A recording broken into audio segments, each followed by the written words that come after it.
brother. Brothers don't shake hands. Brothers gotta hug. You fucking crazy, man. You sound insane. Do you realize that? You should be medicated. You're not a Barney anymore, Barney. If I'm here and you're here, doesn't that make it our time? Say, man, you got a joint? No, not on me, man. It'd be a lot cooler if you did. Hey, brother.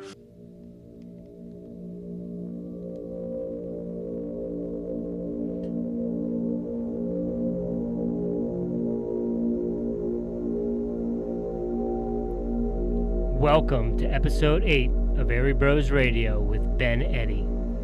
Ben is a rubber guard master, Eddy Bravo 10th Planet Jiu Jitsu black belt, combat Jiu Jitsu 135-pound world champion, and all-around explorer of the human experience. Sit back, relax, and enjoy today's episode of Airey Bros Radio. Much love, namaste, from the boys of 1512.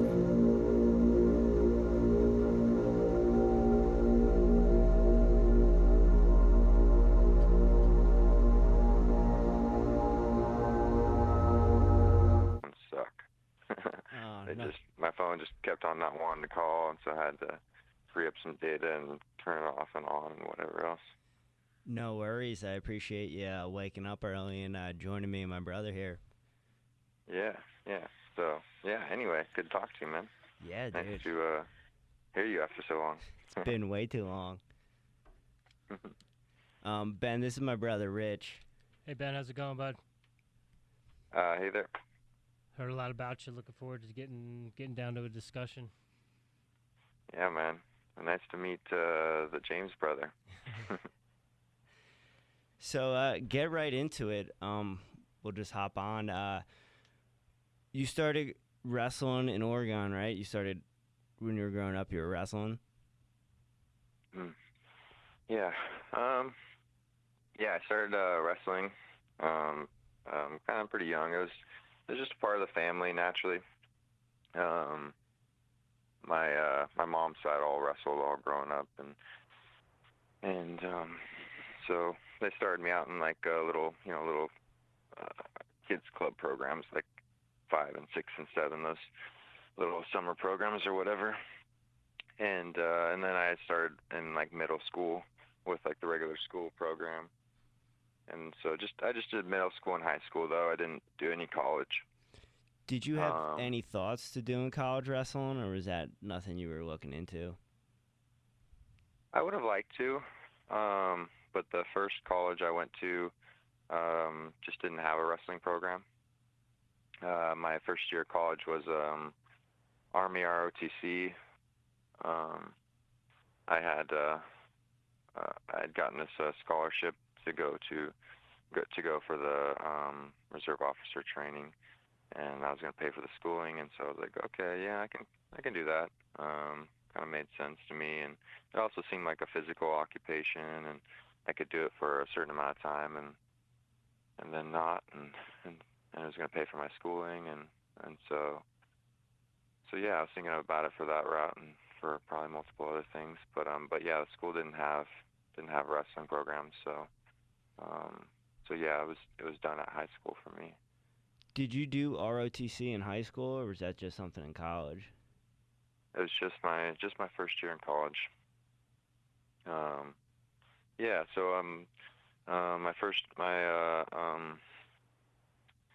was basically looking at how to afford college. I had good grades, pretty smart kid, decent with sports, and so Army ROTC was willing to give me a full ride to this really good, really expensive private college there in Portland, University of Portland, and so I went with that, and I really enjoyed that first year. Actually, I really enjoyed the college was really good. I was actually learning a lot.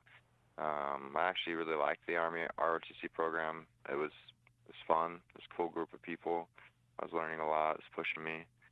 I didn't really blend very well with the the thing is I didn't really blend very well with the way that they deal with people's uniqueness, I guess you could say. Yeah, I could just tell that, like, for sure that the Army mindset was just gonna like have a hard time with me. I was always trying to break out in my certain ways that didn't kind of really work. And then also too, I had a girlfriend that was still in high school, and she was switching over that year to another college, and so I was thinking that I was going to switch over to her college. And so after my first year, I dropped the Army ROTC and went over to OSU. I went over to her college. But so at that point I could have done wrestling, but at that point I just didn't like the college. I didn't like OSU. Plus I'd broke up with the girlfriend. Well, she had broke up with me, and so all about that college I just didn't like. And that's kind of when I started like really. At that point I had already been doing like a business major. I'd already been doing like kind of a business entrepreneurship major and like thinking around those like kind of mindsets. And so especially because I didn't like the college, and I was already kind of a computer person. I'd grown up playing a lot of games and thinking about a lot of computer things, and so I just started realizing and kind of seeing how people were making money online with doing different stuff, and so for most of the time during that second year of college, I just would go to class, but the whole time I was just trying to figure out how I could do stuff online, make money online. And I slowly kind of figured it out, and then halfway through the year I was like, okay, I can definitely do this. And so I just dropped out of the college program and then just focused totally on the websites. And I moved back with my parents for about 6 months, and it took me about 6 months to get basically kind of an affiliate marketing website going, where I was like just ranking it on Google for these different search terms that people would look for when they're looking for these products. And then they would find my website and they would read about the product or whatever, click on it and go to the link, and then I would get an affiliate pay. And it ended up doing well enough that I had an income, and so I was like, okay, cool, I've got an income now. Where should I go? What should I do? And that's kind of when I decided to go to San Francisco. So, yeah, that's what got me to San Francisco, was doing the online stuff. And I looked at San Francisco. I was like, I don't really want to go back to Portland because I kind of already know that city. I've been going to it while growing up, and I want something new. I need a new city. I need something that's going to push me a little bit. I grew up in a small little town. I was like, I need something new, I need something big to really push me. So I was looking at different cities, and I saw San Francisco as kind of like the tech Silicon Valley place where people did these website online startup stuff. And I was like, okay, yeah, that sounds good. I think we'll do. Let's go for San Francisco. And so yeah, I moved out to San Francisco. And is San Francisco where you first discovered Jiu Jitsu? Yeah. Once I got to San Francisco, I was there for about like 8 months or so, until I kind of got to the point where I was like, okay, I'm going to stick around this place. At first I thought I was just going to kind of hop around, since I was working on my computer. I figured I'll just kind of, I'll go to San Francisco first, but then maybe I'll go to another city and then another city, and just kind of hop around because I'm working online. But I just really liked San Francisco. I could just tell that it was so much new, that San Francisco was so crazy and so new and so different that I didn't really need to travel to experience or learn or have anything more new. Like I could spend years in San Francisco and still be getting a lot more new. And plus I could tell also too that like at my age and where I was at, that I kind of need to have some like regular friends like throughout this experience of a new city.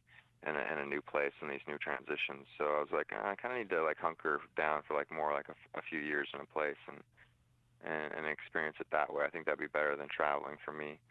And so yeah, so I knew I was going to be in San Francisco for a bit, and so I was like, okay, I need to find a way to kind of stay in shape. I don't have wrestling anymore. I don't have anything.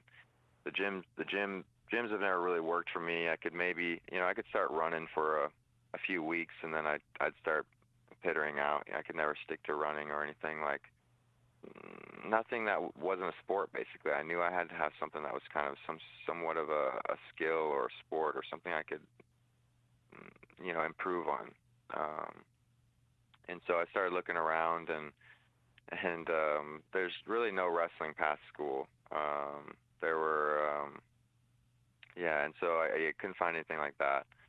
And I didn't, for whatever reason, I didn't know jiu-jitsu was a thing. I'd watched a couple UFCs already growing up, especially with the wrestling team. I remember watching some UFCs, but I didn't know jiu-jitsu was a thing for some reason.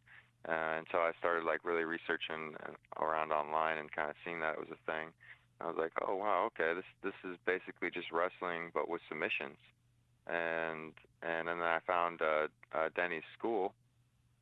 I actually before I went to Denny's school, I tried a couple of the other schools.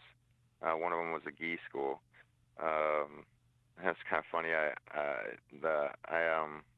Usually it seems like whenever I figured out like why that is, but whenever I have my first workout and I haven't like had like a hard session in a while, for a while there, at least when I was younger, like maybe 14 to 22, before I figured this out, basically, if I had a hard session, I hadn't had a hard session in a while, I would always have to throw up. I'd always have to like throw up afterwards. And so yeah, I was at this ski school, and I was training with them, and we had a good hard session, and then afterwards I threw up all over his mats, unfortunately. And the gym owner, drives me back home, and we talked for a little while. He's a really nice dude. I actually think he's the guy that runs Bay Area Jiu Jitsu now down there. But really nice guy. Anyway, about the story with because I wanted to say that because I figured out why I was doing that, is because of my breathing. I was realizing that with wrestling, our wrestling coaches would constantly tell us to breathe through our nose and to breathe to a level of like you're breathing through a straw, and like constantly calm down. Like I should be able to look at your face, no matter if you just did crazy sprints or whatever.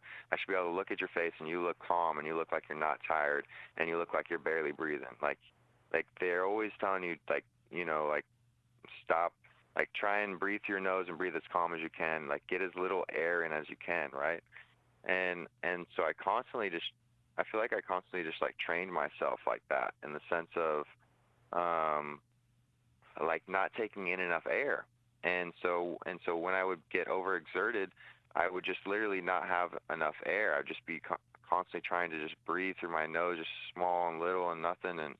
And so I think I was throwing up because of oxygen depletion and the way that I was managing my air, because I noticed the years after, once I started figuring that out, that when I hadn't worked out and then I had a hard session and I felt like I had that throw up feeling at the end, I would just take in big breaths. I would just really I would just focus on my breathing in order to manage the feeling for throwing up, and it would work. I would just really focus on my breath, and I wouldn't have to throw up.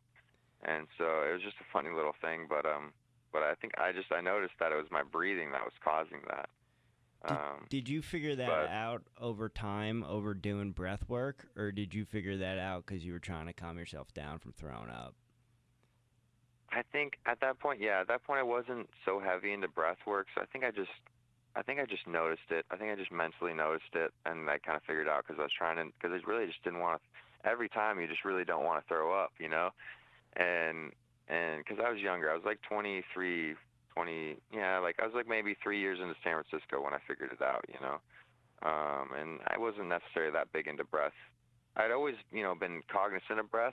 I'd always been kind of working on it, kind of like in that way that I was saying with wrestling, in the sense of the coaches told us to work on our breathing, but they only told us one way. They only told us like the way towards like not having any oxygen. They never told us how to actually breathe.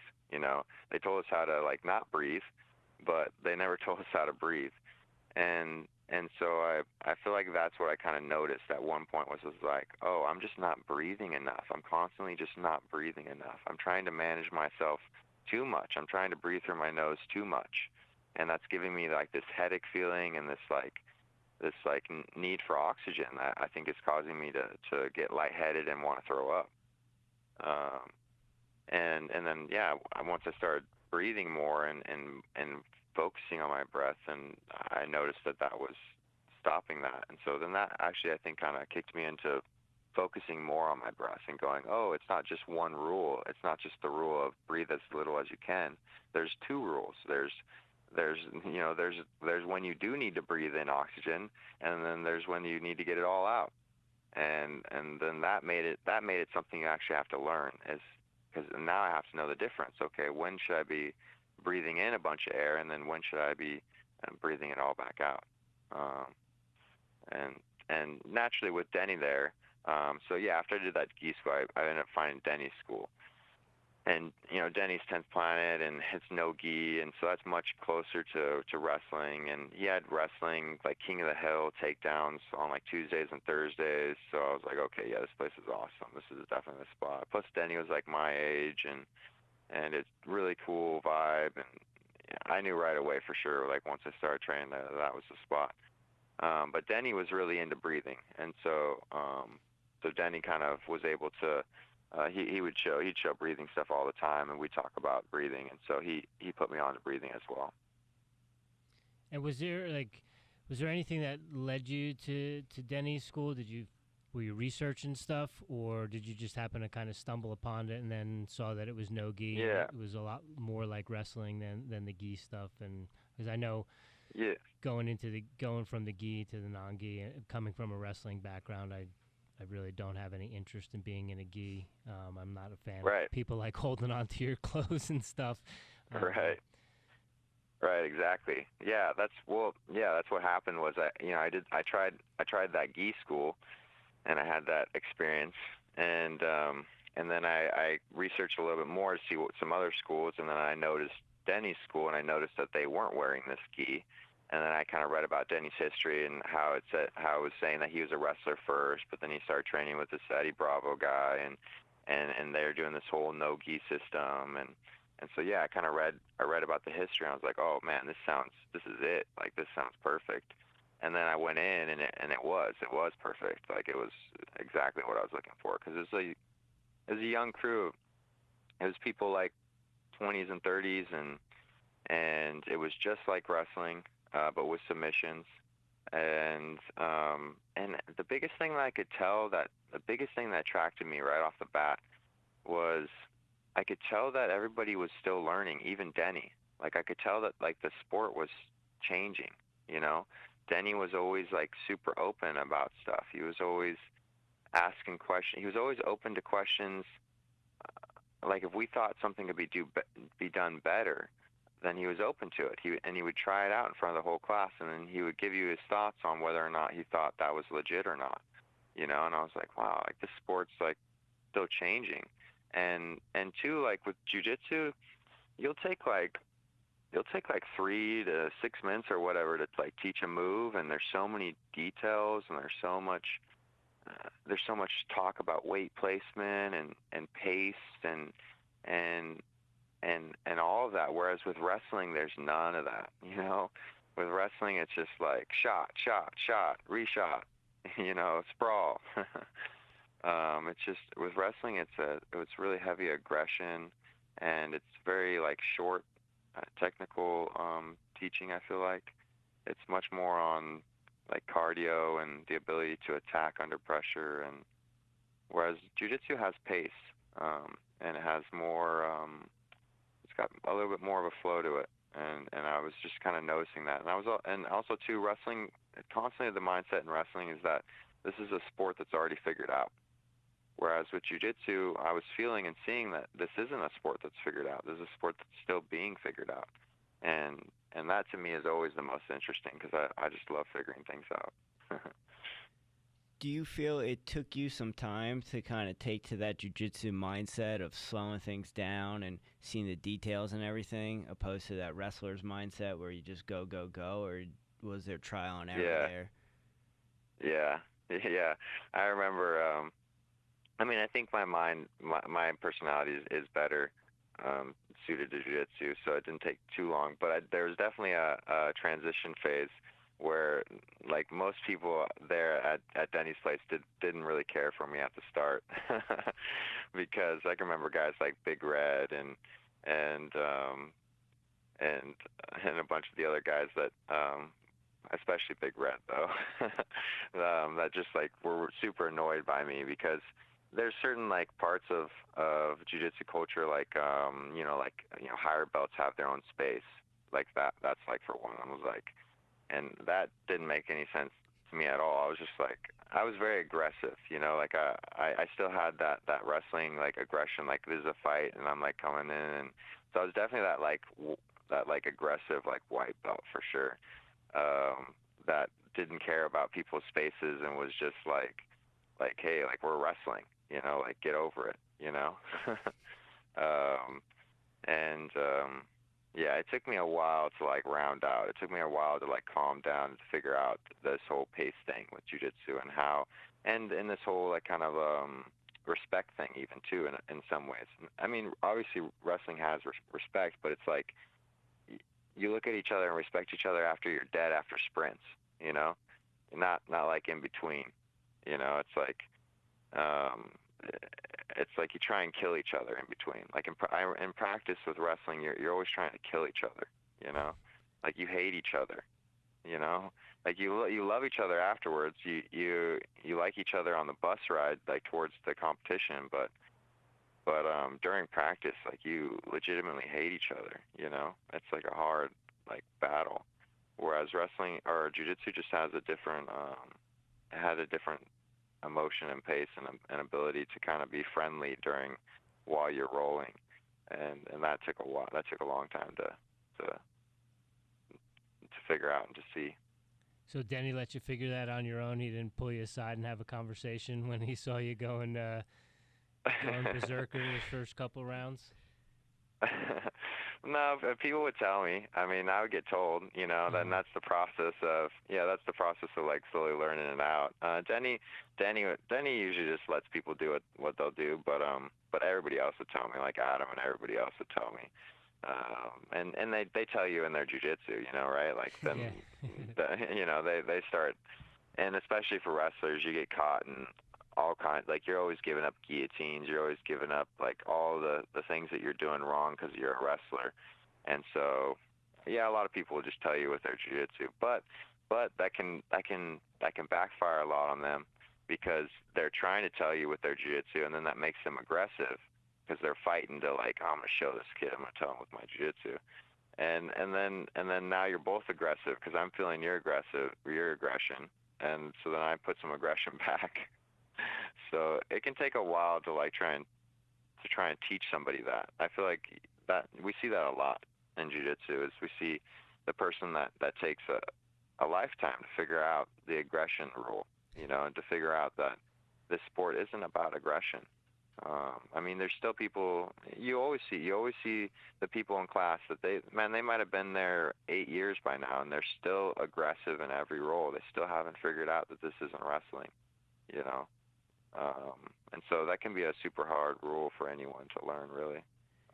Yeah, you were someone who helped me with that a lot and helped me comprehend that and kind of pull me to the side and was like, hey, man, we gotta breathe, we gotta slow down. And that's still something constantly working on, is just the ability to slow down and let things happen. That's like a hidden power in itself. Yeah, I remember that. Yeah. So did you take to the rubber guard right away, or was that something over time you kind of fell into? Yeah, at first I was, I was a wrestler. Denny had like Tuesdays and Thursdays, like King of the Hill, for like it was just straight wrestling, for all the live. and the winter would stay out, and so for the first, I feel like for the first year, I can't remember if it was like when I had my blue belt, or if it was like right before getting my blue belt. But for the first good bit, I was about top, and I still liked being kind of, winning the King of the Hill days, and kind of focusing on being a top guy, and my passing. But once I got to the point of where I was like, I'd kind of been there a year, I was kind of thinking to myself, I was like, I'm at like a 10th planet school, and my guard sucks, and I need to start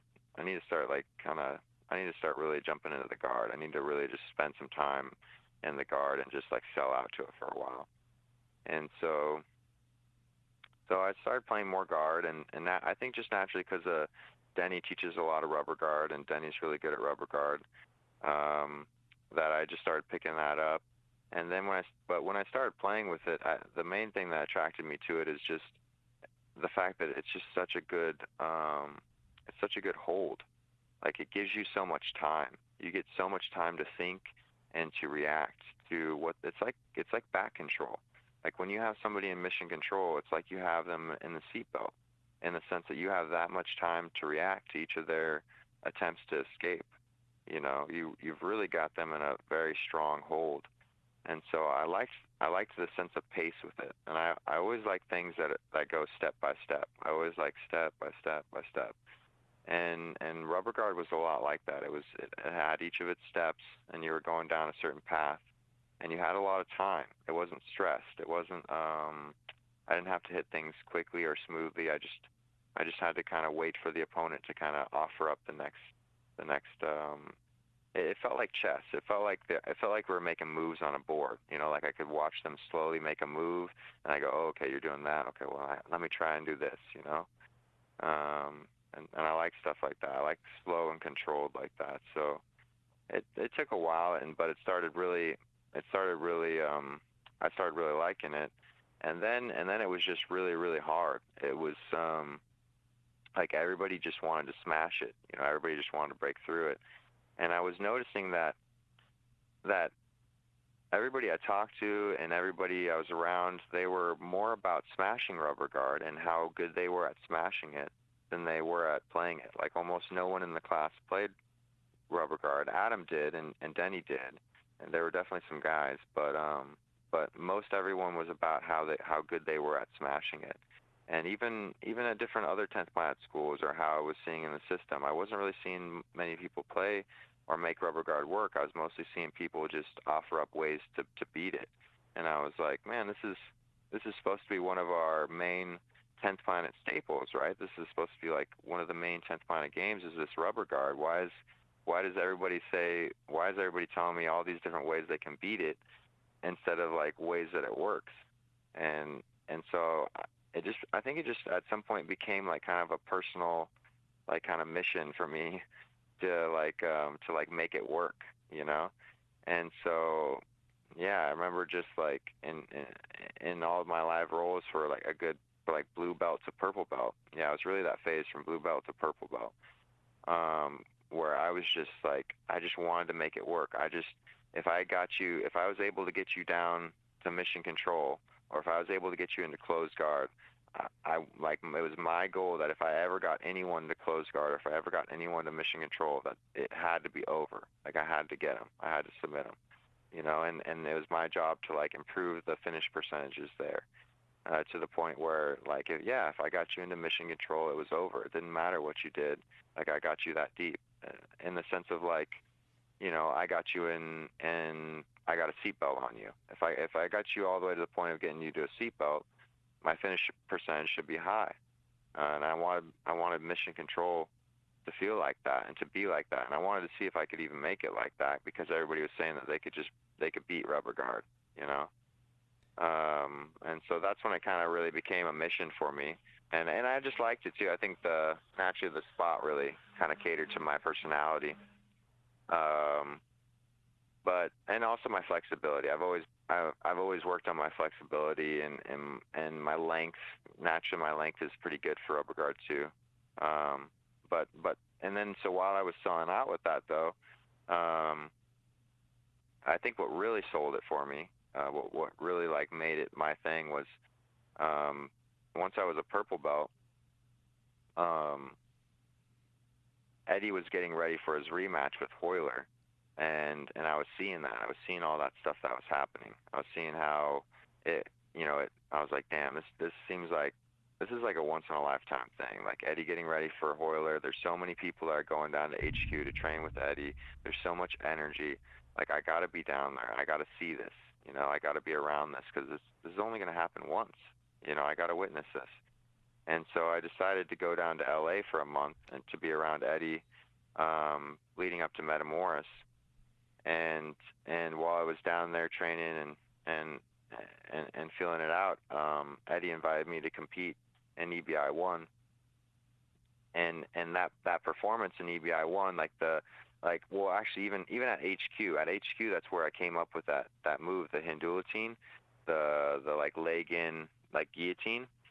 And Eddy like films it like right away and puts it on MTS, and I remember that was like my first thing going up on MTS, and for us it's like it's kind of like MTS is our like little that's our local like I don't know, to me I just remember when that went on MTS, it was like, wow, damn, I'm on MTS and everybody's seeing me doing this Hindulatine, and it was like the little purple belt made it moment. But it pushed it in my brain hard that like, wow, now I got to really make this Hindulatine work. I got to really make this my thing, And so then I just started working the shit out of it, and then Eddy invited me to the EBI 1, and then I was talking to Gio because Gio was also invited, but we didn't even know each other until I'm like jumping ahead on all these stories because I was trying to get to where like why Rubber Guard was sold on me, But yeah, okay. So, but I'm running through some of these good stories. But anyway, I met Gio like after a tournament in Vegas, and then we just after the tournament we went out in Vegas and we were like just dancing together through the whole night. And eventually at the end of the night he invites me to go train with him leading up to EBI 1 because we both know that we're going to be competing in that. But so I think it was at his gym though, down there in Vista, when I was really working the Hindulatine a lot. I was working all these different rubber guard submissions and just putting lots of time, like refining my rubber guard because I knew I was going to be going into this EBI competition. And then having that EBI competition actually happen, and then hitting those two Hindulatines, it was at that point that I was like, okay, now I'm like the rubber guard dude. Like rubber guard is really like my thing, That's when it like kind of really sold out onto me. But I was still a purple belt at that time. But yeah, it's at that point I was like, okay, yeah, rubber guard is definitely one of my main tools. How long after that first EBI did you break your arm? That was only like 10 days after that first EBI. It was a Sunday open mat. It was super random. I had this guy in a mounted triangle, and I hadn't had the triangle in yet, but this guy was like a survivor. I was just off of EBI. And EBI, it's like your mindset is, especially training up to it and then competing it, and everybody even thinking about it. Like we're all thinking about EBI at that point now, right? Because EBI wasn't even a thing before that. And so now we have this concept of submission only, and nothing matters unless you get the submission. And it didn't matter if you dominated that person. If you didn't get the submission, it didn't matter.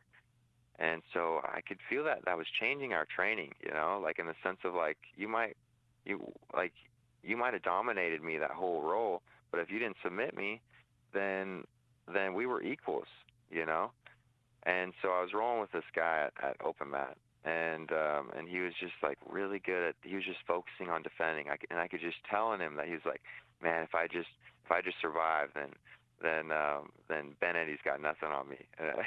It was a stupid mindset. I was going way too hard. But that's how I was feeling, and so I was pushing it. I was like, I really wanted to get a submission on him. And so I remember it was like towards the end of the round, it was like 10-minute rounds, and it was towards the end of our round, and I was so close in getting him in this mounted triangle that I was really, really trying to force it.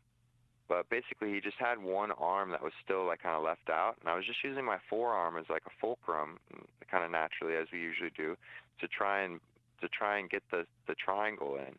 And I just put so much pressure on my forearm that it literally just snapped and popped just right there in mount. He didn't buck, he didn't do nothing. I was just squeezing so hard to try and get that triangle in that my forearm just gave out. And I broke the radius bone like right in half. Yeah, and after that I didn't even know if it was broken. I just well, my immediate thought was I broke it, and then I laid back and I was like, oh man, I think I just broke my arm. But I didn't do anything for it. I had a flight already planned to go back home in the next 5 days. And yeah, so I knew my insurance was back in Oregon, and so I was like, I'll just wait till I go back home. I don't even know if it's really broken. It could be just that it maybe like a band or something popped. I knew I couldn't twist my wrist, and I knew it was definitely messed up pretty bad, but I didn't really know. And at that time I was well, I've always been, I guess, but at that time I was really clean, really, really hippie with like not wanting to use anything. So I wouldn't even drink any alcohol. I wouldn't take any painkillers. I wouldn't take nothing. I was just like sleeping on a broken arm. I remember that was shit. It took like a week before I even got to the surgery, and just like sleeping with this broken arm. I remember that was pretty crazy. But yeah, yeah. How long were you out of it? Were you out of it for a year or like 2 years? Yeah, yeah. So, I mean, so I came down from, I hadn't really sold out to Jiu-Jitsu, before that EBI won. I'd been doing it. It was fun, but I was still in San Francisco, like working on tech. I was still working on startups, and like that was kind of more my dream was running startups and doing something big in business, something that could kind of change the world. And so Jiu-Jitsu hadn't really like kind of won me over as my main thing yet. And so EBI was kind of just this, that's when I really like sold out to full-time training. And that's when I kind of, at that point when I went down to LA, I was able to do that because my business was doing better than I've ever been doing before. Like I was making really good money. But then when Eddy invited me to EBI, I kind of just let everything go because I was like, damn, I really just want to sell out, especially with living with Gio and living with those guys and like training really hard. I just let the business go. I didn't focus on it at all. And so for those 4 months leading up to EBI, I just really didn't do anything with my business. And so it kind of just crumbled while I was leading up to that EBI, and then to have my arm break right afterwards and not to really have much of insurance, it was more like my arm healed fine because I got really lucky with the surgery I had, in the sense that they didn't have to plate the bone or nothing. They went with this approach that made it so that I don't have anything on my arm now. It's just totally healed without plating. But so the healing was fine. The healing process was fine. It was just financially, it took me forever to come back because my business totally failed. Also, too, Google at that same exact time, like my whole business was built off of Google and ranking people for different search terms and helping people with content and all of that. But Google completely changed their algorithms during that time as well. And it took out like 80% of the industry. Like 80% of the SEO industry was like taken out like practically within a couple weeks because Google just started implementing these huge new algorithm changes that just kind of changed how people were kind of manipulating the search engines at that time. And so, yeah, so I was back home with this medical bills and no business and everything. And it took me forever to try and recoup that, I kept on working so many different ways to try and figure out this business or that business. And I just ended up not really having much success with anything. I had a couple other things that fell through. For a long time, I had been making money through these forums, and then a couple of things went wrong there that made me lose that. And so I basically just lost all my resources, and I just couldn't find a way to. I got to this point where it had been about a little under 2 years, and I was like, dude, this is crazy. Like, your arm's been fine forever. The only reason you're here is because of finances, and you have no idea how long this is going to take. Like, you just gotta get back out there. You gotta just go down with a little money in your pocket and just figure it out, because this is ridiculous. Maybe you're just not going to get your online income back. Maybe you just need to go down there and just figure it out some other way. And so I just kind of sold the things I had. I looked around for whatever I had, and I just sold anything I had, like Xbox or PlayStation or whatever. And I had I had my first car from growing up. I kind of wanted to keep it and restore it at one point, but I decided to sell that too as well to have some extra money. And so I just kind of sold all the things I had to give me some kind of pocket change. I knew I'd have at least enough to make it for 3 or 4 months. And then I hit up Gio on Facebook. I was like, I'd message him a few times. He kept on asking dude, what's up? How you doing? Are you coming back? Things like that. But it had been a few months, maybe 4 or 5 months since I'd messaged him, and I just messaged him out of the blue. I'm like, hey, Gio, is there still a spot in the garage? I'm thinking I'm maybe ready to come back down.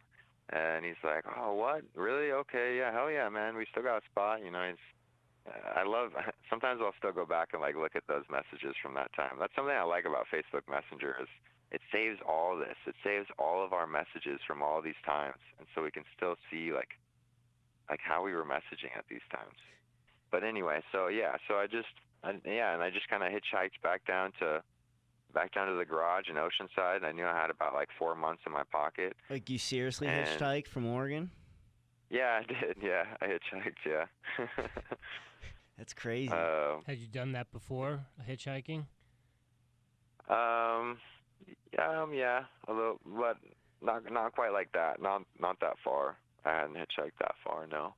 But I'd hitchhiked in between San Francisco and Oregon before, but just not from Oregon all the way down to SoCal, no. And how many different rides was that from Oregon to SoCal? It was I think it ended up being 3 rides. I think it was to SF and then to LA, and then I had to find another person to get. I think the last ride to Oceanside was Gio and them. Yeah, because I ended up getting into LA on a Wednesday, and those guys always come in to train at HQ on a Wednesday, right? Only you would schedule it like that. Well, dude, I just happened to get there on a Wednesday, and I was like, oh, dope. Okay, I'm making it here on a Wednesday. I bet these guys are coming into HQ, and so I message them, and they happen to be at HQ, and so I walk into HQ, and fuck, dude, I haven't. Oh my God! After it's been 2 years since I got to be in the scene at all, and I was in EBI. I was deep in the scene. I haven't seen these guys for 2 years, and now I'm walking into HQ, and here's Eddy, and here's Gio and all my friends, and now afterwards I'm driving back with them back down to Oceanside, and I'm just like, oh my God, that was a good emotional moment. Yeah, that's a pretty epic story. Yeah. And then then I was back down in Oceanside, living in the garage again, training there. And at this point, it was Kevin living next to me in the garage. And that's that's right around that same time that you were there and that we were training.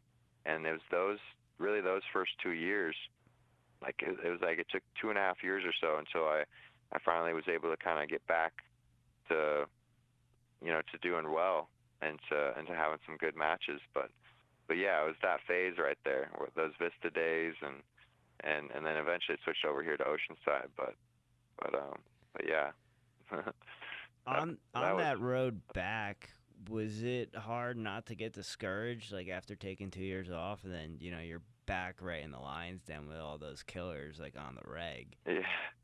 Yeah.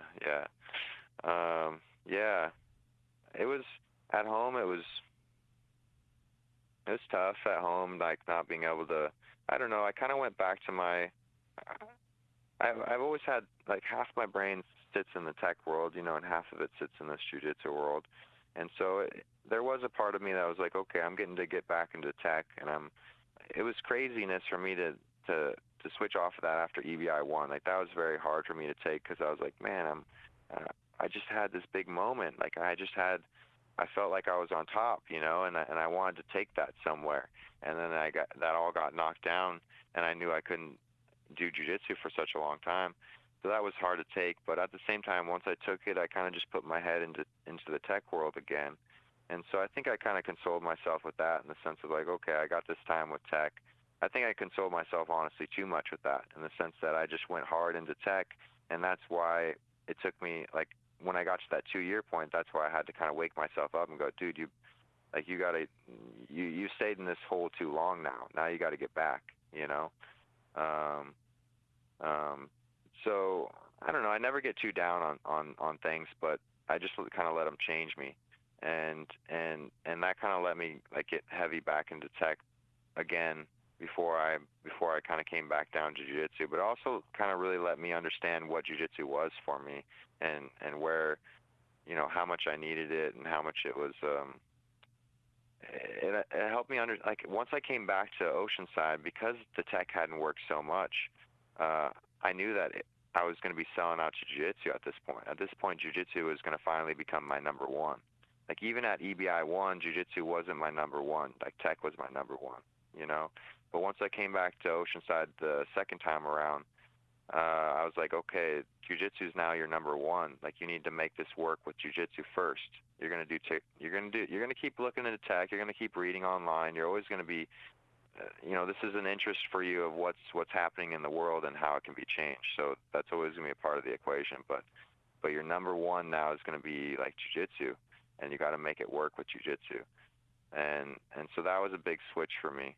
And yeah, dude, with these guys, like, rolling with these guys, I remember this is honestly the switch to weed.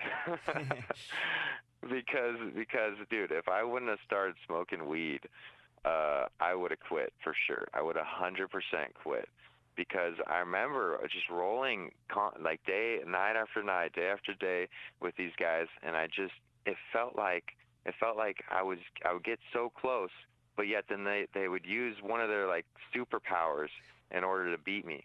Like each one of them had a superpower. Like Kevin Burbick was just long as fuck, and he could constantly just keep on rolling and just inverting out of everything you put him in, and his laziness and his roll and his longness would just make him like get out of everything.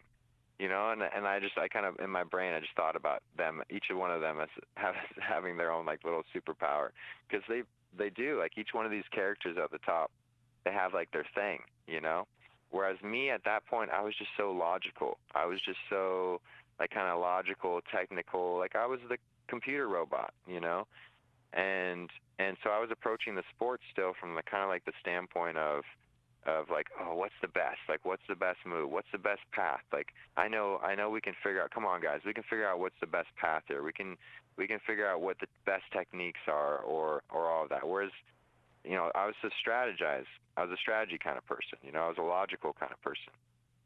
Whereas they were just like, they had none of that. They were just feeling. They were in the flow,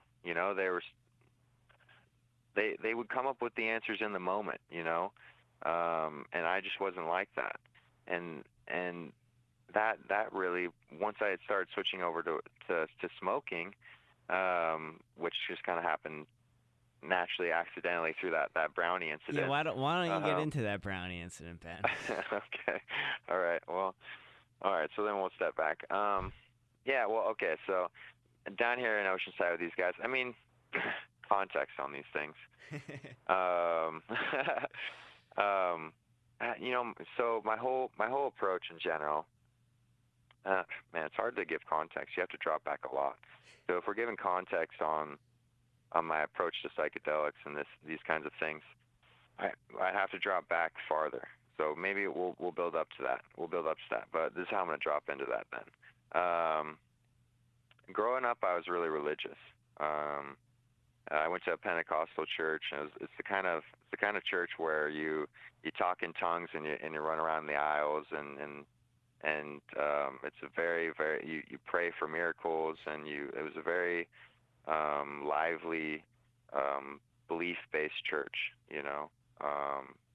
And then I was all into it. I'm kind of a belief person, and so growing up in that, and especially like my mom was just heavily spiritual belief-based person. Like she could just, I had many experiences growing up where we would pray for things, or we'd pray for people, or we'd pray for healings, and we'd just watch them happen. And I had many experiences of talking in tongues and running around the aisles, and you know, I had a very religious upbringing in that way. And it took me a while. It took me until I was 18 to kind of be able to kind of separate the two, which is, and the kind of the two I'm talking about is to separate kind of the religion from the power of belief, you know, because what I was really connecting to was our ability as humans to have belief affect us, you know, like our beliefs affect us. Our beliefs can heal us. Our beliefs can make us feel good. They can do anything. Like everything's done through belief. But it took me a while to kind of see the differences between the two, because the belief could affect me so strongly. Naturally, I applied that to the religion. I thought that meant that for sure Pentecostal religion must be true because I can feel all these things that belief do for me. But eventually I was able to kind of see that the religion was the dogma and the belief was just the human ability. But so when that happened at 18, though, I had this choice where I was like, okay, well, now you haven't tried, you know, any quote unquote drugs or any of these other things, any of these other experiences because of your religion. And so now what are you going to do? What's your thoughts on this? You know, should you start smoking weed today? Should you start next year? Should you start, you know, how are you going to approach psychedelics? How are you going to approach all these different things that religion has told you that you couldn't do? And at that point, like kind of taking it in and thinking about it, I've always been kind of a logical person, and you know, just I'd always been around it. You know, I'd always been around. All my friends would, you know, I was always still at parties. I was still the kid that was at parties, at places. Like I was the kid that was fine and cool and comfortable with everybody else while they were doing it, but I didn't need to. You know, I was fine. But I'd listen to kids and I'd see how they're affected, and I'd hear their stories and about, you know, what they were learning from it and how it was experiencing and how it was affecting them. And I was never that impressed, let's say, with what they were able to pull back from their experiences and how it was changing them. I never really saw that it changed them all that. I don't know.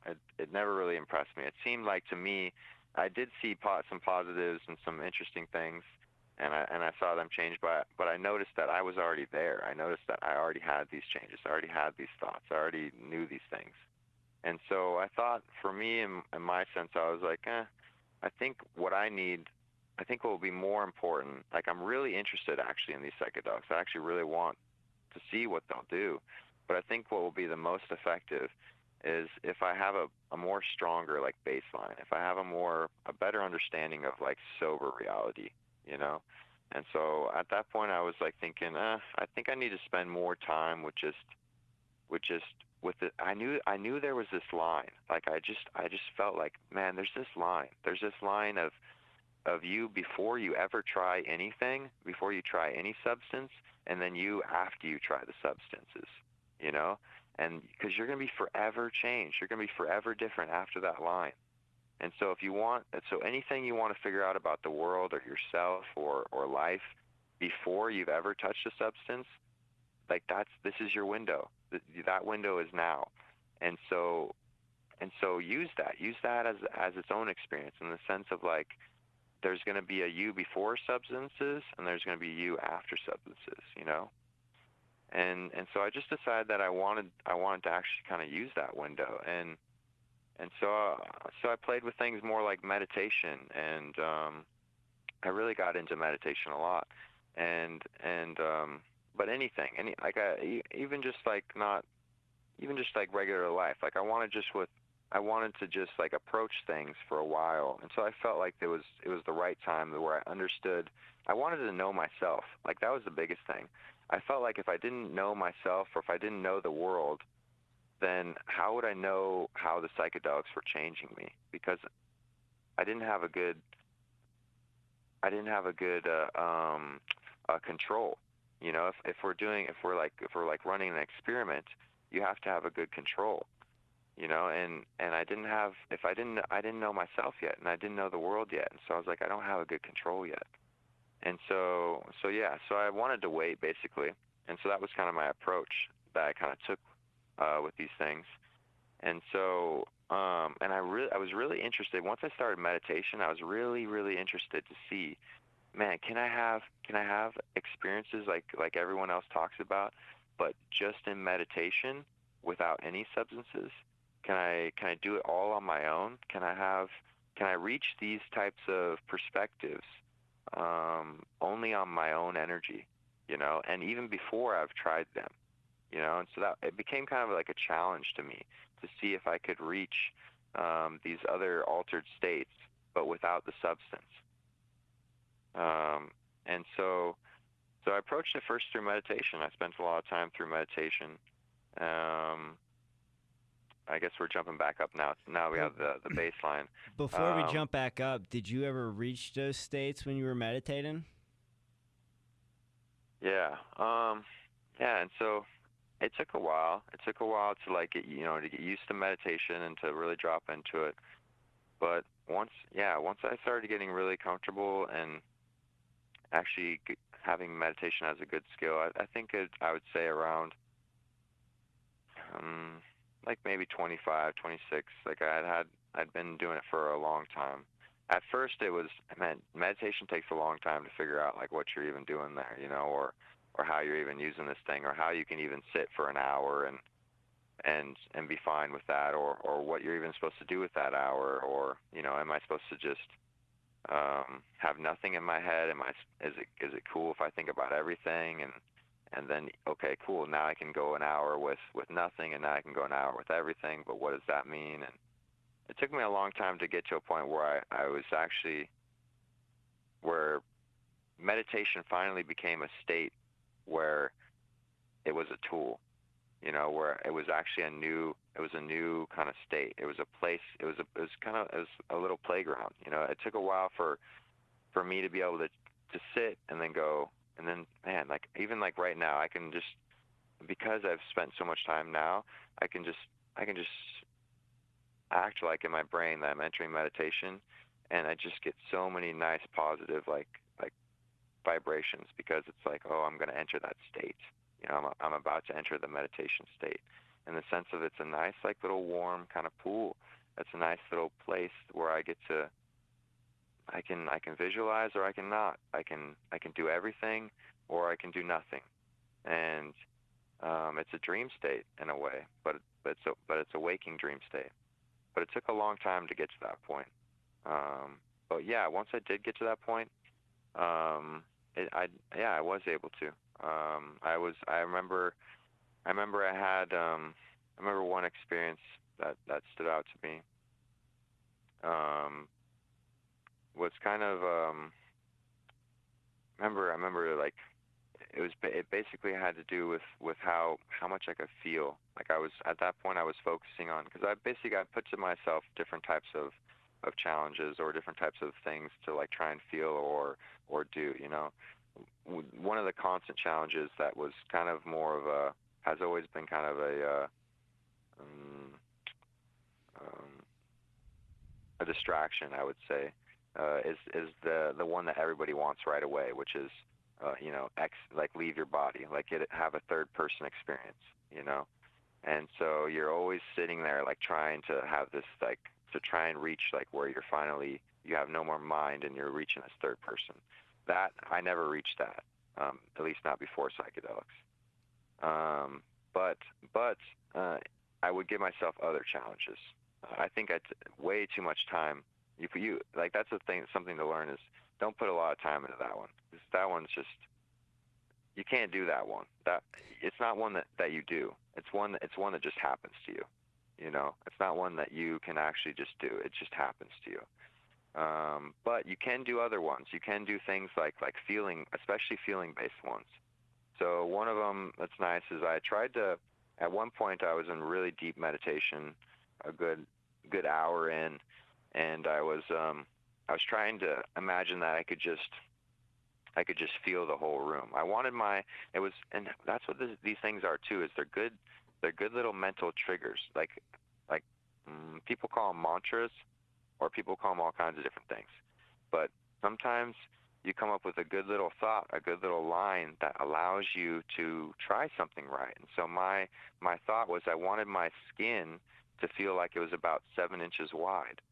You know, I wanted a sense of my, you know, because your skin has a certain feeling of what's around it, right? And that feeling of what's around it, you might right now currently think is only about an inch. Well, and so I wanted to keep widening that, and I wanted to widen that to 2 inches, and to 3, and then to a foot, and then to 7 feet, and then I wanted to widen it to the whole room, and that was a interesting new thought, and especially the way to kind of like slowly widen it like that, and it was working. I was so deep in meditation that I was feeling my sense of feel slowly widen. I could take it from an inch to 2 inches. I could take it to 3 inches to 4, but it was this very, like, I was also too getting very hot, like very warm, and but I kept on widening it until I felt like I could really feel the whole room, but in this way of like actual like real feeling, you know, like in the sense of like my skin was the whole, like I had layers of me, and the layers of me was the room, you know, and yeah, it's hard to explain like what I could feel, but basically let's just say though that I was able to feel an experience that I would say would, at least to me at that time, in my head, I was like, oh, that must be somewhat close to a psychedelic experience. Now I'm not so sure that that's close to a psychedelic experience, because I haven't had that experience on psychedelics. But at that time, I just imagined psychedelics just give you these other bodily experiences.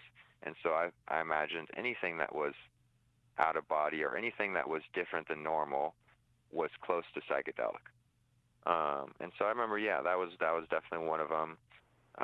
Other ones are, you know, it's a lot of things like that. It's a lot of things like can you make all of your vision blue? Can you make it, and then can you start putting a picture in that? And so like how much control can you have over your experience of reality, I guess, is what you're kind of playing with. Do you feel like when you meditate like that can almost help you manifest certain things in your life? Like those color meditations and stuff like that? No. Yeah. I never played hard with manifestation in the sense of like I don't like manifestation. I don't like it. I think you have to. I think you gotta. I like positive vibration, you know, and I like sending out vibrations, and the fact that that's going to kind of attract. I do like attraction. I like attraction, but I don't like the word manifestation, in the sense of like you can't Yeah, I'm particular about words, I guess, because I like vibration, but I don't like the word manifestation, because I feel like with manifestation, you're trying to create something with your vibration that's in the future. You're actually trying to create that thing rather than trying to have that thing be attracted to you, and then it slowly develop over time. You know, like I feel like you can't, in meditation, you're using meditation as a tool to improve you as a person at that exact time. You know, like you're being improved actually as a person at that time, and you have to, everything you learn from it, you have to take with you moving forward. If you don't take it with you, it doesn't come with you, you know? And so you shouldn't, like, all these things like manifestation and these other things, they pull you out of it. They pull you into some other place, and then you forget what you're actually working on or what you're actually improving on yourself, because you were hoping that you could manifest the money or some end goal or something, you know. But look, you're going to manifest that money if you would just in that moment make yourself a better person, or make yourself a person who's more able to control their experience. And so I always looked at it more as just my skills. Like my skills, if I can improve my skills of meditation, or if I can improve my control of reality or my understanding of experience, if I could improve that, then you know, I'm going to bring about whatever change I want in the future. Plus, for me, in general, everything has always only been about understanding. For me, I've always just needed to understand. You know, like that's what made me do meditation and all of these. That's what makes me do anything in the first place, is because I'm just so damn curious about what's possible. You know, like I got to understand. Like the number one rule is for me is like I want to know. I want to know. You know, and so I do meditation, I do all these other things, because I'm like, man, can we do that? Like, I'm even to this day, like right now, well, I've kind of figured that out now, I guess, but I was so curious though, like, can I get to the point where I can on command go into meditation and leave my body, or have a third person experience? You know, like I've heard people talk about this. I hear yogis talk about that. Is that possible? Can people do that? Can we have lucid dreaming experiences on command, or, you know, like all this stuff? These things are interesting, and I want to know if they're possible. I want to understand. And so for me, so manifesting is like, I'm not worried about like manifesting something. I'm worried about understanding, you know? And so, yeah, so with meditation, with all these things, it was more about like understanding if it was possible by actually doing it, you know? I mean, I was curious, and I'm always a skeptic first. You know, coming into these things, I'm always like, nah, like I don't know if I'm gonna be able to go third person. Only if I actually do it, will I believe it. Only if I actually leave my body, will I actually believe that you can do that. Only if I can make myself feel like I can feel the room, will I believe that you can do that. You know, I'm a skeptic first. I'm open. You have to be open. You have to stay open in order to actually make it to the point where you'll actually get the experience. But until it's happened, or until I've made it there, you know, you have to understand that you only understand what you felt so far. You know, you can't just force yourself to say that you understand something you don't. But yeah, so I'd say I take it more from that perspective, in the sense of I don't like manifestation or trying to put out manifestation. I try and just my goal is understanding. You know, and so my approach is to try and understand more. So you had all this meditation practice, and then you had this understanding of what you thought reality and life was, and then your friend Happy was moving away, and you guys went to Denny's one night for a going away party, and you thought you were transcending to the next level. So let us know what happened there. Yeah, exactly. Yeah, so that's nice. Now we got a good foundation. Even for my brain, I can remember it better a little bit, and my experience of it better, because I'm like, because I was that person. I was this person who's sitting in meditation, who's trying to do whatever he can to leave his body, or to have a third person experience, or to have any type of meditation experience that he can say, like, yes, look at that. I did something that you said you could only do on psychedelics, and I did it just with my meditation, right? So I'm that kid, you know. I'm that kid, and now I've put this acai, I put this brownie, this medical brownie, into my acai bowl right before we go to Denny's.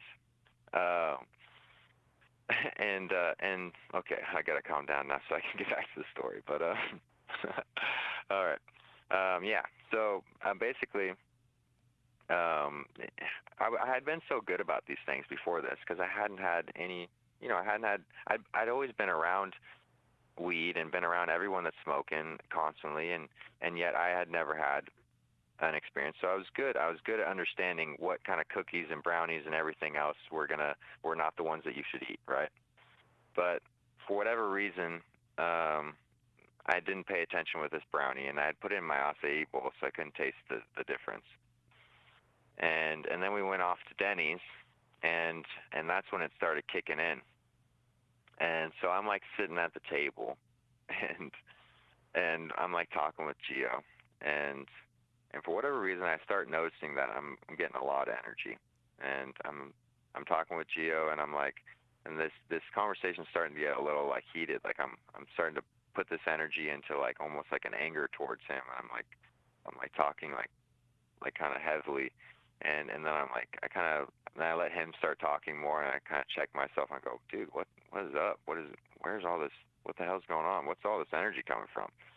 And I'm just kind of thinking about it a little bit, and then I just kind of let everybody else keep talking and just kind of sit back, and the energy keeps building and keeps building. I'm like, whoa, what is this? Is interesting. You got a little and I'm used to at this level of energy that started at this point. I'm kind of used to it, like used to me being able to do that, or me being in tune with that, and then kind of using it. And so I'm like, okay, well, interesting. I guess you got like, you know, you can use this a little bit here if you want. It feels like we can have almost a little bit of a trip here off this energy if we want. You know, I'm kind of thinking to myself, and I'm like, okay. And so I'm like, well, all right. And so I'm still feeling it out, and it's building and building and building, and I feel like it's now building like into my forehead and into like what, you know, what everybody talks about as their third eye, but just like their pineal gland, like right in the middle of your forehead, you know, it's right in between your eyes. And I'm like, damn, this is getting really fucking strong. And I'm like, okay, at this point, I got a decision. Either I should just turn this thing off and just stop, because at this point, I think I'm doing it. I think I'm building this up, right? And so I'm like, okay, I need to either stop this and just like let it go, or I'm gonna get pretty awkward here at the table, because I'm just gonna like just stare off into space for about the next 10 minutes and just follow this thing out to wherever it goes, you know? And it's so strong that I'm like, okay, I'm definitely just following it. You know, that at least this is my thought. And so I go out and I start following it, and it feels like to me, my eyes are just like staying like straight, like pointed forward. I'm not moving at all at this point. I'm just sitting there in the seat, just looking forward. And it feels like to me, all my energy is like coming right up to in between my eyes, and I'm just like slowly getting like sucked out of my forehead. You know, like I'm just starting to become like the whole entire room, and I'm slowly just like leaving myself like out of my forehead and like becoming the whole room. And I'm just feeling this build and build and build and build. And at this point, it's been like a few minutes where I've just been like staring straight forward. And the guys are starting to notice, like Gio and Happy and everybody, they're starting to notice, and they're like, Ben, hey Ben, what's up? Hey. And they're starting to, you know, say my name and stuff and everything, and I'm deep in this. Like I'm still like leaving my forehead. I'm hearing them say this, but I'm like, I can't react. I'm leaving myself right now, you know? And so, but they keep on saying stuff, and then they start, you know, shaking me a little bit, and I'm like, okay, I'm gonna have to come, like crap, I'm gonna have to come out of this. I'm gonna have to like pull myself down out of this in order to like explain to these guys what's going on. And it takes me a bit. Like at this point, I'm like, I feel like I'm just in the room. I feel like I'm just this, like my head is just as big as the room, and you know, and it takes me a little while to like kind of pull myself down to where I can even speak. And so I pull myself back down, and my heart's just pounding. I'm like, I have my hand on my heart, and I'm like I can barely speak, and I'm just like, oh, I'm sorry, guys. Like, I don't know, like, I don't know what's going on. It feels like I'm just having like this natural trip, and I'm just like even right now, it took me a while to even be able to say this. And I'm like barely saying this in like broken sentences, and I'm like, but right now it's telling me to just blink out. It's telling me just to follow it, just to go back to it and follow it and just blink out. And I'm like telling them this, and they're looking at me and they're believing it, right? They don't think weed or anything else. They're like, what the hell? This kid's just lost himself. And so I'm telling them that, and they're like, oh, just calm down.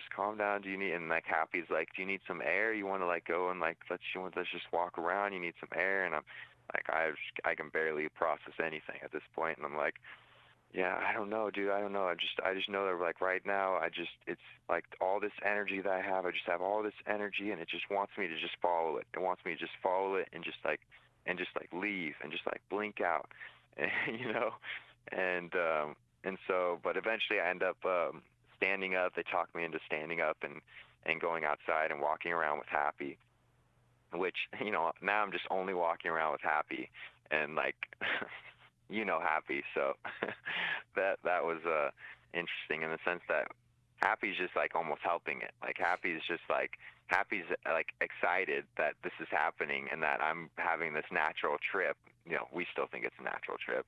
He's like, wow, this is interesting, man. You're finally having like your natural trip. You're finally doing it. You know, like me and Happy are like joking back and forth because it's in between him and I, like kind of talking, going like, wow, I'm actually like leaving. Like I'm actually having this natural trip. It's super strong. I'm leaving my body, and it's in between like us saying that and then me just like going, and me just like, I'll be gone again for like another like 5 minutes or whatever, and then I'll come back, and I won't even remember who I am or what I'm doing or where we're at, and like Happy will just like re-explain to me like what's going on and like where we are, and what's, you know, where we're at. And I'm like, oh, right. Oh, okay. Oh, okay. And then like, and I'll tell Happy, I'm like, man, you know, I don't know, this is interesting, but at the same time, like I don't know how to turn it off. Like I can't, usually I can turn things off, but I don't know how to exit this thing, you know? and yeah, so we do that. We're like pacing, and we do that for like a while, because these dudes are still eating. They're still in there in Denny's eating.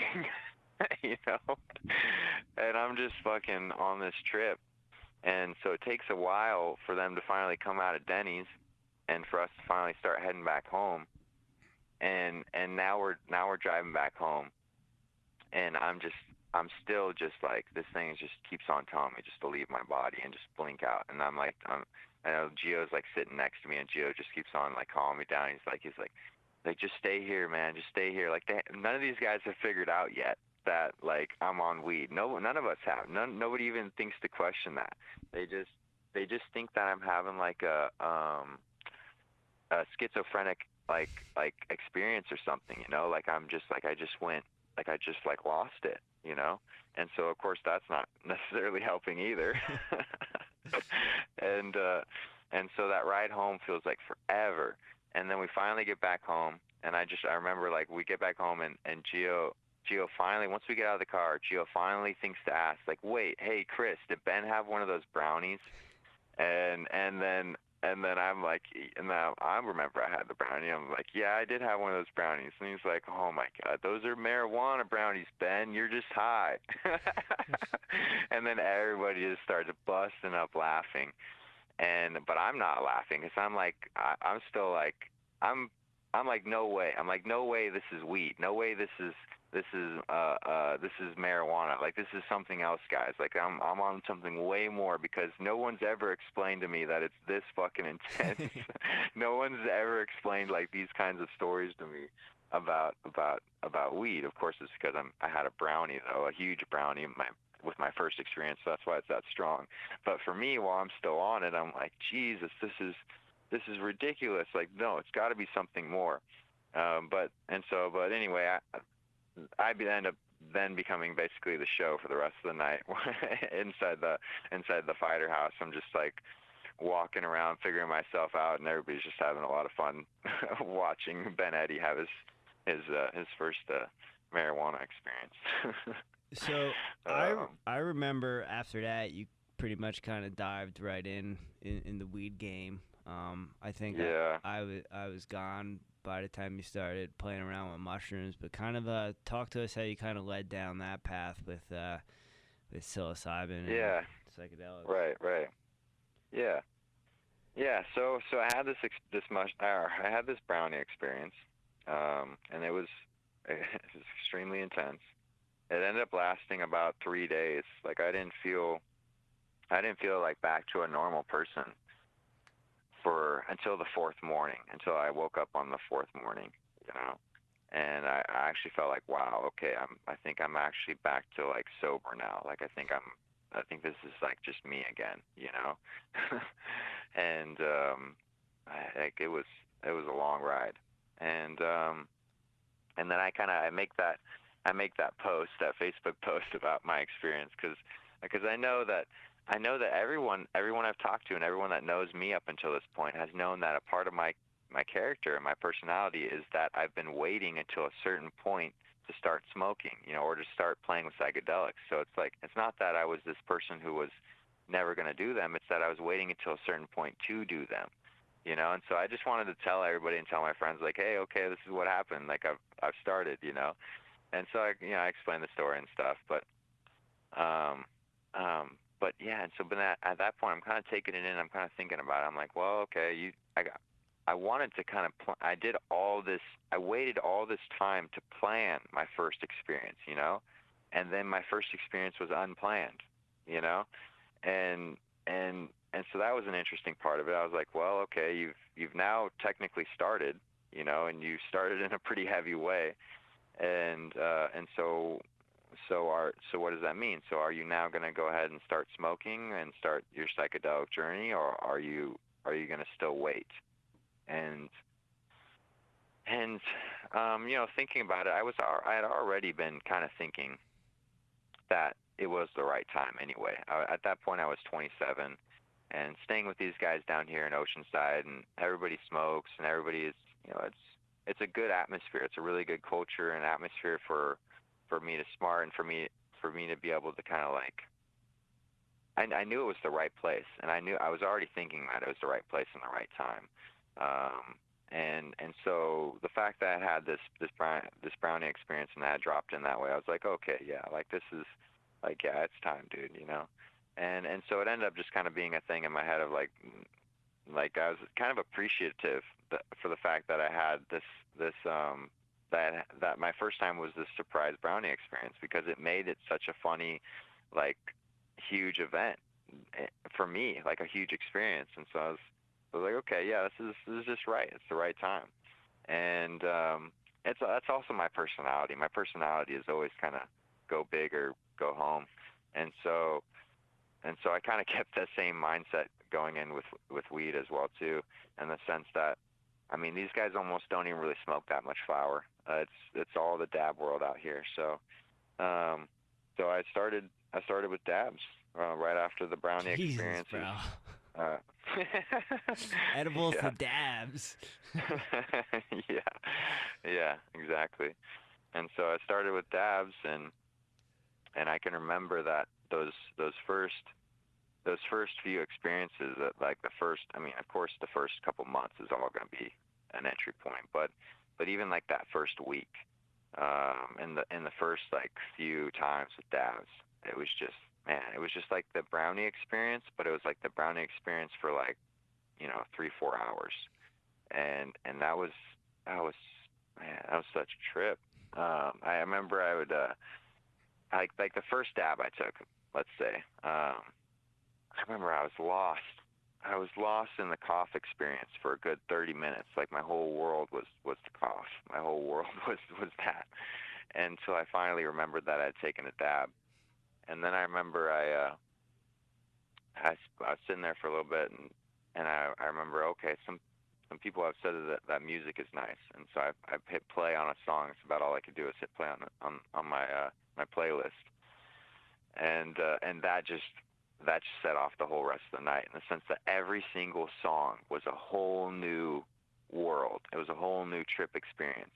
Like one song would create this whole thought and frame and reality, and then the next song, the second that song would stop and the next song would start, I would forget completely about the last whatever that was, and then would start a whole new trip and a whole new thought and a whole new frame of mind, and I'd follow it out through that song, and that went on for a long time. But anyway, so it was like that for like the first like little while, because naturally I was starting with dabs, And but for me, it was fine in the sense that I take these things from like an experimentation point. Like I'm fine mentally, you know, in the sense of like I'm not going to do anything like bad to myself. I'm not going to none of these situations are they going to be anything more than an interesting experience that I'm going to get to learn from, right? And so I like extreme experiences in that way. I like safe extreme experiences.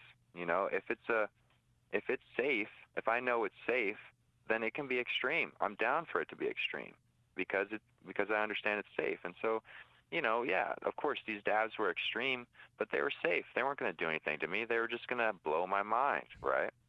And so that's what they were doing. And you know, so you have a little bit of tolerance time. It took about a week or two to where I was where I could even do anything on it, but these guys are all rolling on this stuff. And so now, the interesting part of the equation is the jiu-jitsu side of it.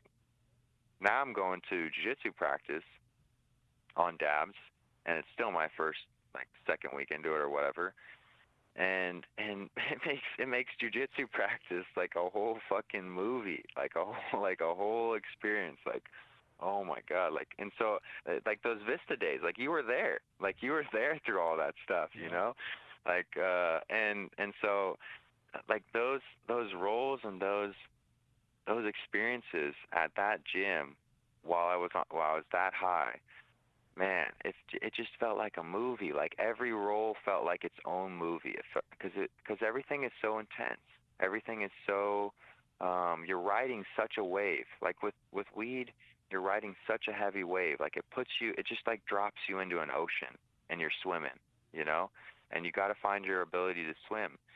And when you're new to that and you don't know how to swim yet, then it's craziness. And then now you add that, which is the weed, which is just getting the ability to swim with weed, and then you add that to the ability to swim with jiu-jitsu, and you've got like a seriously spiritual experience.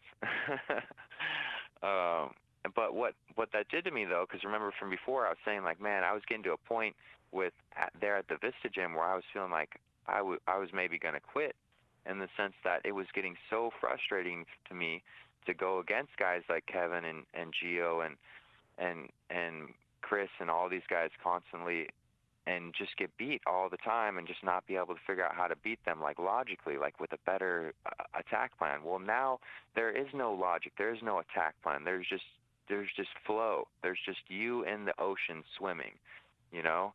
And so that allowed me to just drop all of that. It allowed me to drop all of my past approach of like, oh, this is the best way. This is how I'm going to try and beat Gio technically today.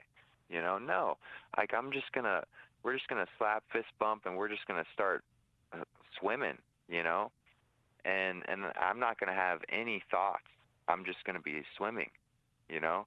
And so it allowed me to switch over to that, and I was noticing that, and I was noticing how I was responding to music, and how I was just more commonly just in the moment, in the present moment, and just not worrying about logic and planning and strategizing. And that was the biggest thing for me, is like weed slowly over time just allowed me to be able to be more in the moment and more just swimming with the current moment's energy.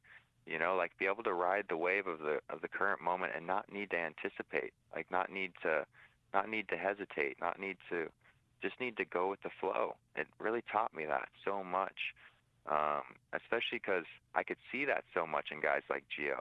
I was wanting that, you know, and so then I allowed smoking and hanging out with these guys and rolling. I allowed that to teach me how to be more like them, you know, and how to appreciate the types of things that they appreciated, and to drop more into that. I think we as people, we sit on one side of the line more or the other. We either sit on the line of logic, or we sit on the line of what would you call the other side of the line? It's like right brain and left mayhem, yeah, maybe. But it's like right brain, left brain, right? And like left brain is more systematic, it's more logic, it's more yes or no, black and white, and right brain is more more feel. You know, it's more presence. It's more spatial. But yeah, it's like the difference between naturals and people who are drillers, right? And I had plenty of the driller side of me. I had plenty of the structure side, and I wanted more of the natural side. I really wanted to see if I could do that. Again, for me, I look at all these things as challenges. I'm like, man, can I change myself? Can I become a natural like Gio? Can I, is that possible? Can a person who was more of a logical, not natural at all, like, man, I started wrestling at 5. As a senior in high school, I still didn't do shit in wrestling. You know, like I still sucked. I'm not a natural. You know, and so in my brain is like this challenge of, can I kind of be more of like a natural? Can I just pick up things quickly? Can I just go with the flow better? Is that a talent that you're either born with, or is that a skill that you can improve? Is that a state of mind that you can take on? You know, and so that's what I let myself play with during that phase. I'm like, hey, this is the phase where you're feeling out weed and you're seeing how it can affect you. What can it give you? What does it have over sober? You know, and so I let myself feel that out. And what I found was that what it offered me, and what I now have, whether I'm sober or I'm on weed, it's integrated into me now. It's now me.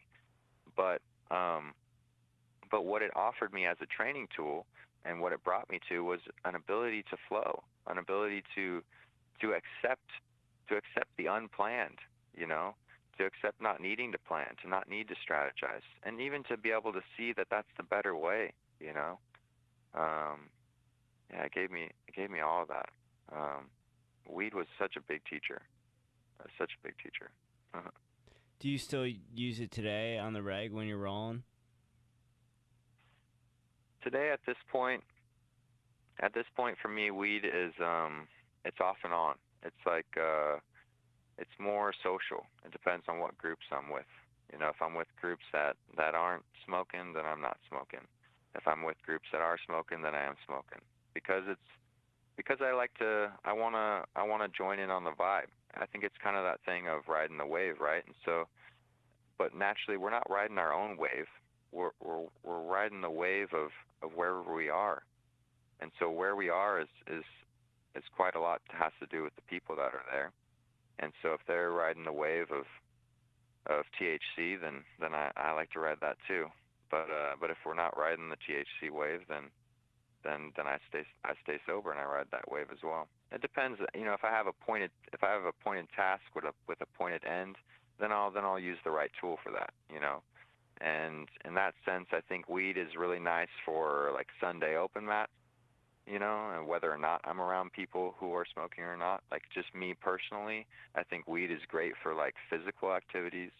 Weed's great for like physical flow activities. Whereas sober is nice for precision. Sober is nice for precision.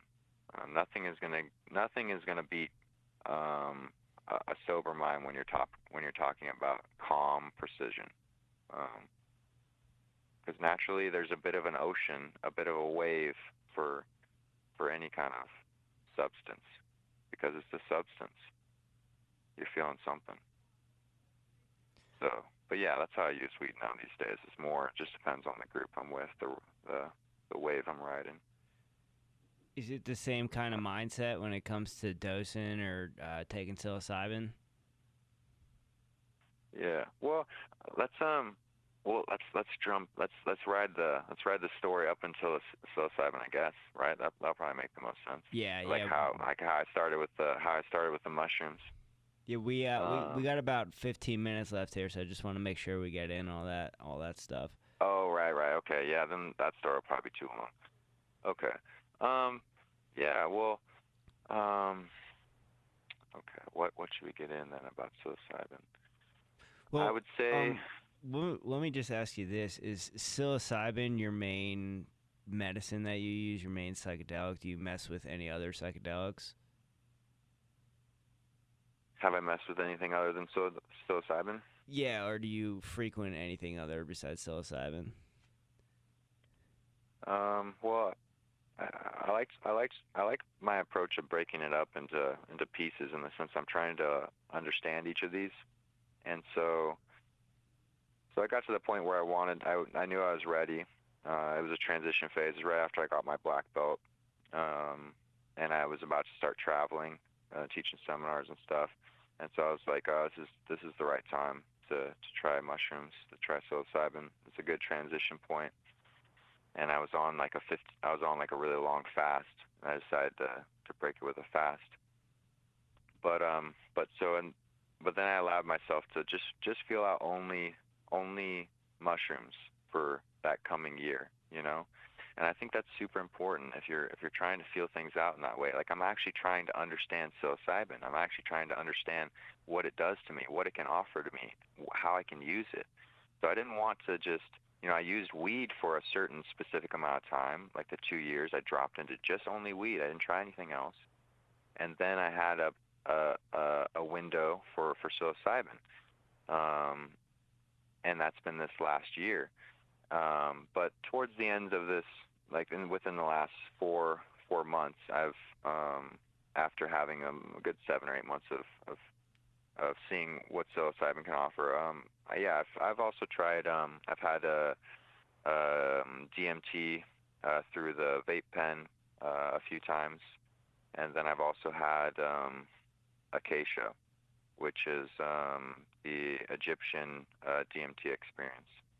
It's kind of like ayahuasca, but it's how the Egyptians did it. Do you drink it or do you smoke it? You drink it. And is that does that throw you right into it, or is it slow like ayahuasca? It's slow. Yeah, it's a slow build up. It's a 10-hour experience or so. It's a slow build up. It doesn't have the purge experience that ayahuasca has, but it has the other elements. It's just as strong or whatever, however you'd say that. But it's different. The experience is a little bit different though, in the sense that I know the things that were similar, that were shared, that people would say are shared of the acacia. There are a couple differences in it compared to the ayahuasca, at least from what it sounds like. I haven't had ayahuasca. I've only had the acacia. But it sounds like there are definitely some shared, like, for example, one thing that you're going to feel with acacia is it seems very much that you're noticing, you're experiencing air as if it's water. And so your death experiences have a lot to do with drowning. You don't feel like panicky, like, oh no, I'm drowning, I can't breathe, but it feels as though you're a diver in that sense. And each time you're coming back to it, it's almost like you've been washed up on shore. It has a lot of water feeling about it. And you end up afterwards, at least I realized that has a lot to do with, I think the experience makes you look at and feel air as if it's water, which has taught me so much in the sense that air is water. It's a gas. And I use that now. I use that so much for my breathing and my understanding of breathing air. It's a gas, and so I think about it as I am a fish. I am in water, and because why that's important is if you imagine that you're, like right now, you have a diver's suit on, and you are in water, and this air that you're breathing in is a gas, then if you want to focus, you should be letting air out. You should be exhaling. You want to get to the ocean floor. You want to be able to stand on the ocean floor if you want to focus. All of your focus comes from your exhale. If you can, because that's calming down your parasympathetic nervous system.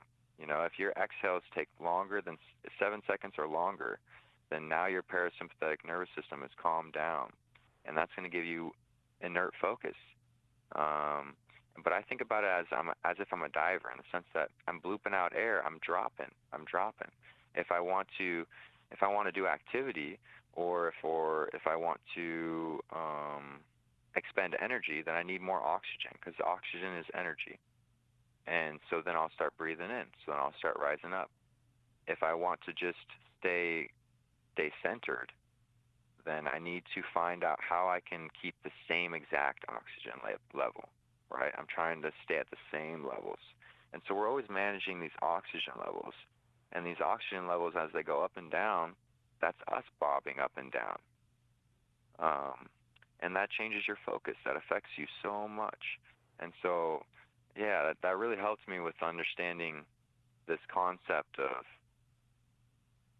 oxygen management and how that affects my focus and my energy levels, and it helped me think about it more as water, as a gas, you know. Yeah, I really like that as a tool now. And But yeah. Was that Acacia? Was that in like a ceremonial experience, or is that something you dipped into on your own, or with like a small group? Yeah, it was. Yeah, it was through a connection that we. Yeah, it's through. It's hard to explain too many things because government sucks.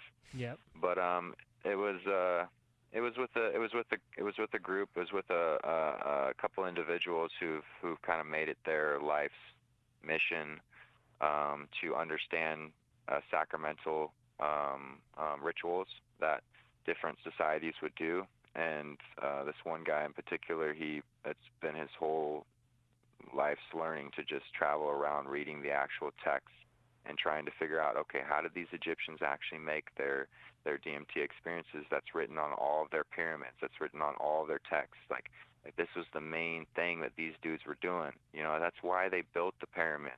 In every single pyramid, in every single chamber, is what's written on those walls is their sacramental procedure that they would take themselves through. They would even talk. It's even written in their text of how you become a pharaoh. Is you need to be taking this Acacia experience for 7 years. You're expected to take this Acacia experience for 7 years before you can become a pharaoh, so that you're no longer like an individual, so that you finally understand the full human experience and what it is to be alive. That way you can actually lead people, because now you're no longer worried about your individual needs. You now understanding of the whole. You've felt the whole enough. You now are able to lead a people, you know. But it's been this guy's like whole work to just travel to each of these areas and read their actual texts, so he can figure out how they actually made these different sacraments that we used to take in all of our different societies all around the world. You know, every society used to take these sacraments, and a lot of things used to be built off them because they give you the experience of understanding. You know,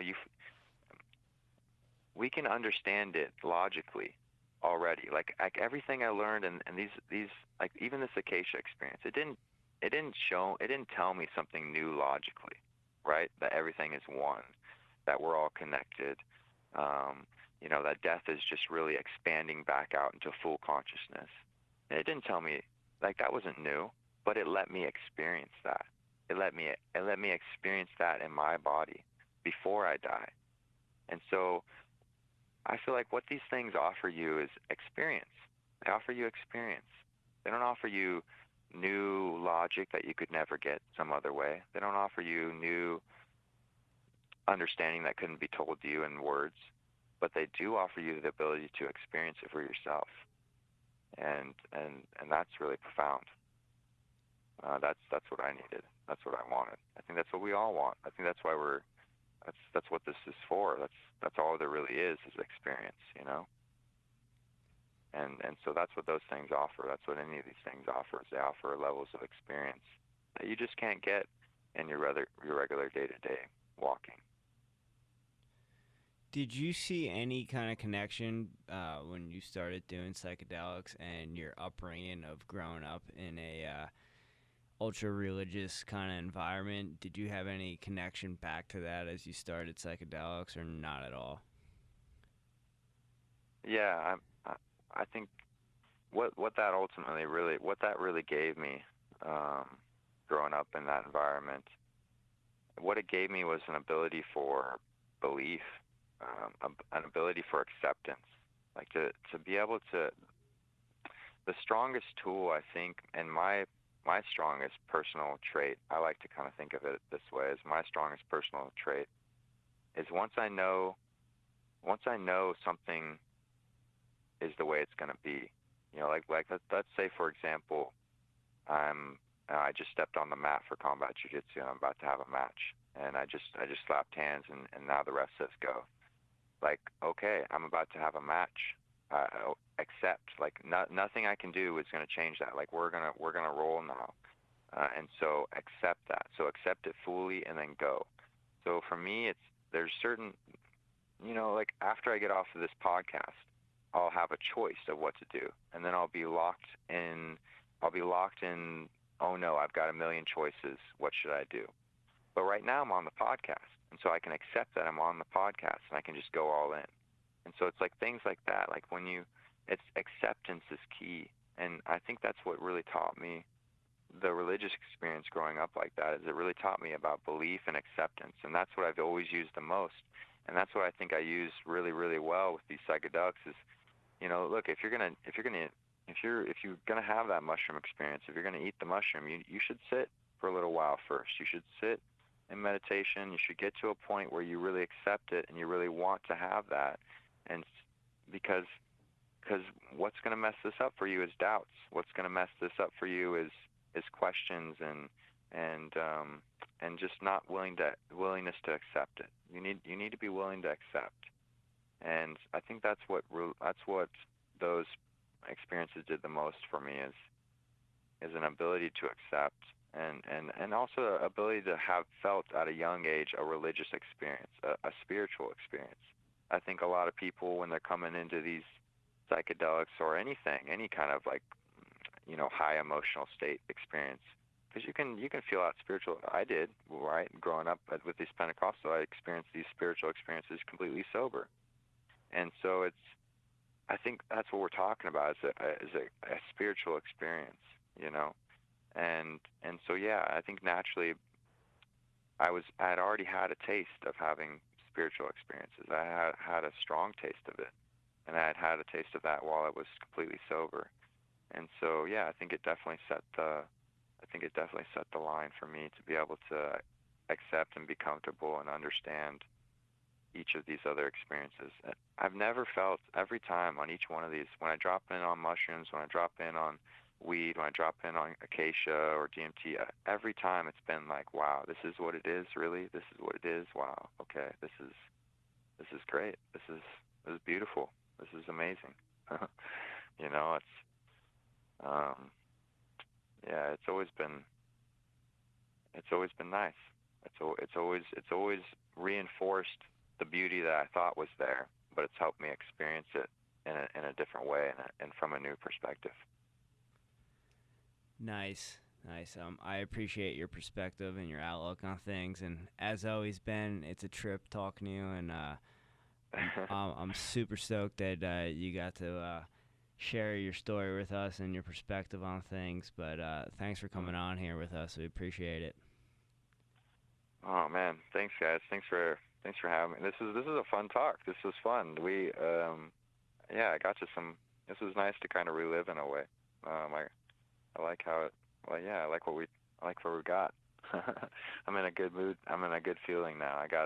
It's fun it's interesting how you relive things, and how reliving things gives you